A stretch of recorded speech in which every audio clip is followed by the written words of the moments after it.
আসসালামু আলাইকুম। আপনারা সকলে কেমন আছেন? আশা করি সকলেই আলহামদুলিল্লাহ ভালো আছেন।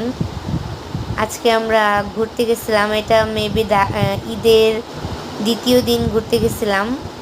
এটা ঢাকার ভিতরেই একটি গ্রাম। তো এখনও সেখানে নদী, তারপরে এরকম ক্ষেত, মানে যে সিজনে যেটা হয় সেটা বুনে। তো এখানে আমি আপনাদের দেখাচ্ছি পিছনে তাল গাছ। মানে গাছগুলো আমাদের থেকে অনেক দূরে, বাট অনেক তাল হয়েছে গাছে। তো এগুলো হচ্ছে ক্ষেত। আর এখানে ছোট ছোট কাঁচামরিচ গাছ বোনা, অনেক সুন্দর লাগছে। আমাদের হেঁটে হেঁটে পা ব্যথা হয়ে গেছে, বাট কোনো উপায় নেই, এখানে হেঁটেই যেতে হবে।